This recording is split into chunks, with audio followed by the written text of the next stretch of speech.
Bogsy, tanghali na yung rasyon mo. Pasensya na ho, Mang Pondo. Pasensya na pasensya. Hindi ba sinabi ko sa'yo, ako muna rarasyonan mo? Biyabayaan naman kita eh. Pasensya na ho, Mang Pondo. Pero kailangan talaga ho unahin si Mang Brando. Bakit? Inunong pa sa akin yung matandang yun? Kasi ho, mas malaki magbayad si Mang Brando. Sabi niya, kuripot daw kayo. Sinabi niyo yun? Kuripot ako? Yes! Sige, titingnan ko. Kuripot ha? O yan. Bete, katulad ng dati.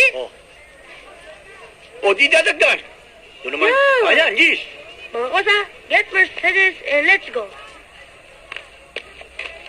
Oh. Ano? Sinabi ni Poldo na kuripot daw ako? Opo. Ako nga laging taya sa merienda namin eh. At hindi lang yun ang sabi ni Mang Pondo. Ano? Matanda na raw kayo. Matanda. Oo. Tsaka itong maraming uban eh. Tingnan mo buko, walang puti. Tingnan mo. Mang Brando, hindi ba ho kayo nagtitinta? Paano mo nalaman? Huwag mong pagsasabihan ha? Isip lang. Magkano ba ang dinagdag ni Poldo sa'yo? 15.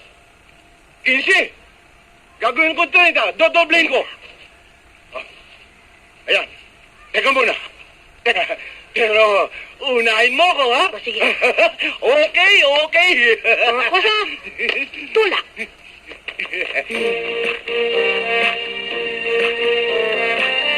Good morning, Sarge. Oy, buti. Mang Mike! Mang Mike! Bachi. Di pa kayo naliligo, no? Kinakailangan niyo ako. Kaya pala kita kailangan eh. Yan ang hanap buhay mo. Matagal na. Alam niyo, Mang Mike, ang kailangan niyo, 3 container. 2 pampaligo at 1 pang inom. Magkano naman isang container? 10 piso lang. De, bali 30. Hop. Sandali lang. Dahil bago ka rito, bibigyan mo ko ng 2 days deposit and 2 days advance. Teka. Hindi naman ako umuupa ng bahay. Tubig lang ang kailangan ko. Ayaw niyo?